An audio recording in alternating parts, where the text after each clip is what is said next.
Dan sejak saat itu, tidak ada yang berani lagi bicara tentang Haji Udin, kecuali mereka yang datang ke Gunung Kawi malam hari dan mendengar suara lelaki tua menangis dari balik pohon tua.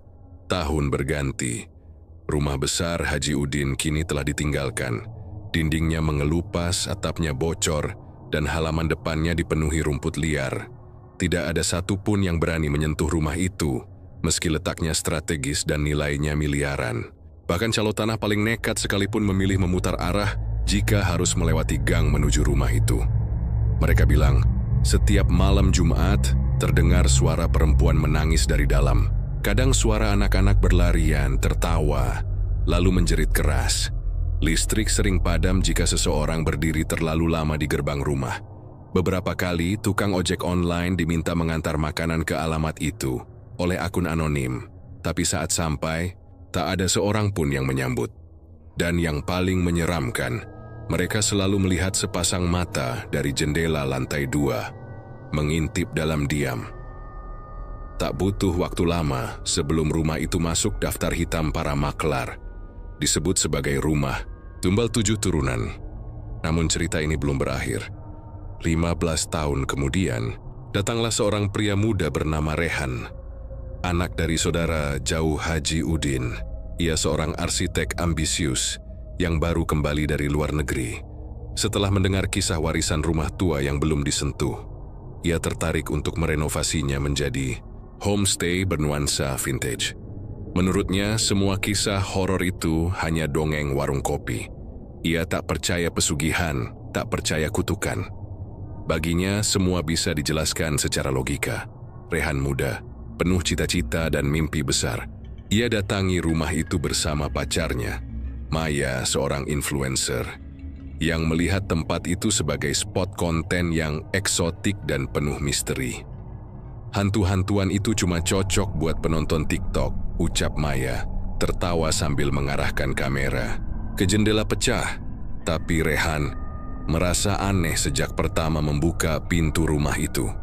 Begitu kunci tua itu diputar, ada udara dingin menyeruak keluar, seolah rumah itu bernapas.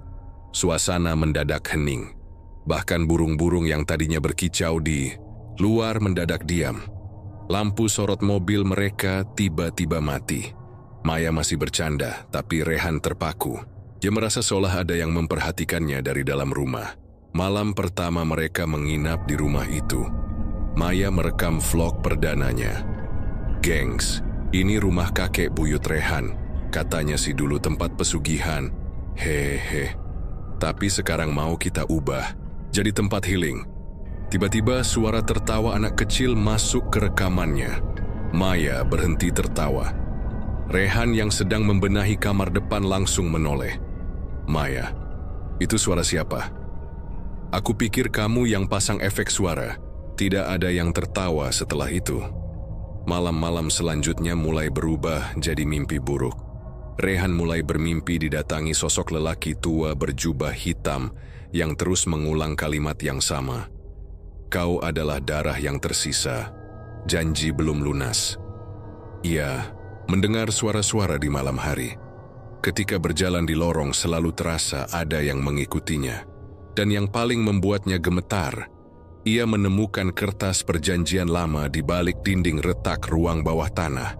Kertas itu masih utuh, bertuliskan nama-nama korban, dan garis kosong di bawahnya, tempat untuk nama berikutnya. Rehan mulai menyelidiki. Ia ke desa asal Haji Udin, menemui orang-orang tua yang masih hidup. Tapi begitu ia menyebut nama itu, semua langsung diam. Ada yang menutup pintu, ada yang meludah ke tanah. Hanya satu nenek tua yang bersedia bicara. "Kau masih keturunan Haji Udin?" tanya nenek itu dengan suara serak. Rehan mengangguk. "Pulang, tinggalkan rumah itu, kutukan itu belum selesai. 7 turunan belum genap." Rehan gemetar. "Tapi dia sudah meninggalkan, sudah lama." Nenek itu menatapnya tajam. Mayatnya tidak pernah ditemukan. Arwahnya tidak tenang. Dan perjanjiannya masih aktif selama garis darahnya masih hidup. Saat kembali ke rumah, Rehan menemukan Maya menangis di kamar mandi. Matanya merah, tubuhnya gemetar. Ada Ada anak kecil di kamar. Dia berdarah. Dia bilang aku nggak boleh tinggal di sini. Dia bilang kamu akan menggantikannya. Rehan tahu mereka tidak aman lagi. Malam itu mereka berkemas. Tapi saat mesin mobil dinyalakan, ban mobil pecah secara bersamaan. Telepon mati. Sinyal hilang. Gerbang besi yang biasanya terbuka kini terkunci rapat meski tak pernah punya kunci. Dan dari jendela lantai atas, Rehan melihatnya. Haji Udin berdiri diam, mengenakan baju koko putih yang sudah menghitam, mata kosong, kulitnya pecah seperti tanah kering, tapi bibirnya tersenyum. Satu lagi, tinggal satu dan aku bebas. Rehan dan Maya tidak pernah terlihat lagi setelah malam itu. Beberapa minggu kemudian, warga menemukan rumah itu terbuka lebar, kosong, tapi bersih seolah baru ditinggal pergi pagi-pagi.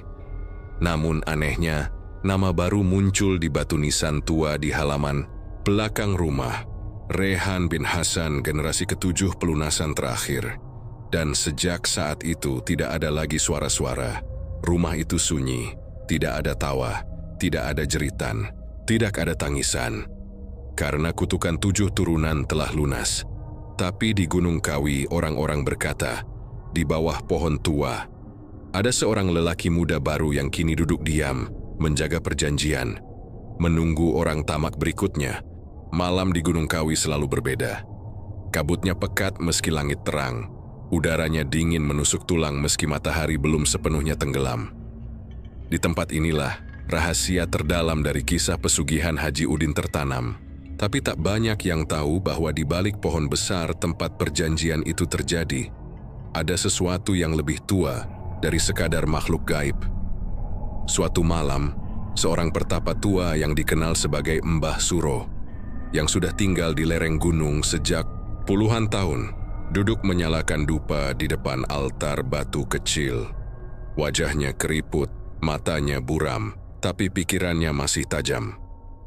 Ia bicara sendiri, atau begitulah orang-orang kira. Tapi malam itu berbeda.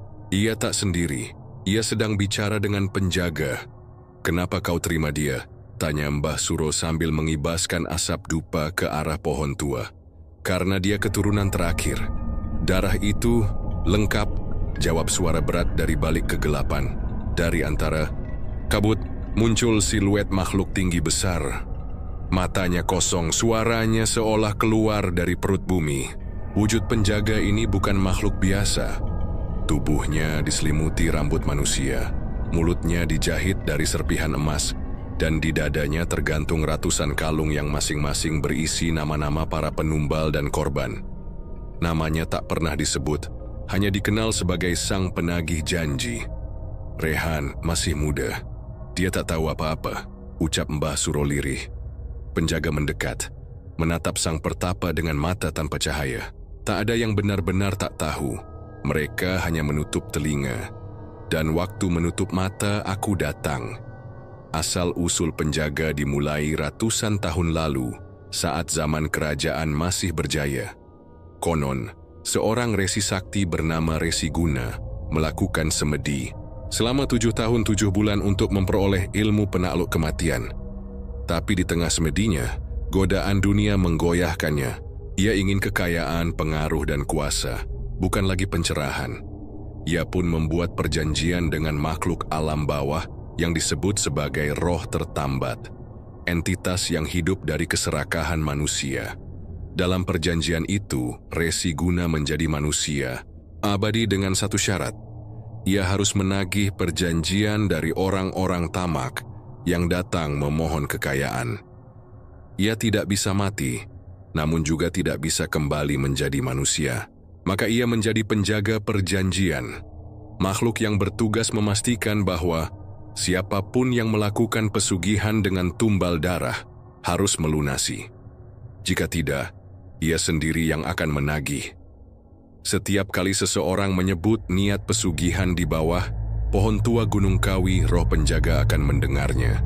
Ia muncul tidak dalam wujud mengerikan, melainkan seringkali sebagai bayangan atau suara lirih yang memikat. Ia tidak memaksa, ia hanya menawarkan. Kau ingin kaya? Gampang. Tukar dengan yang kau cinta. 7, hanya 7.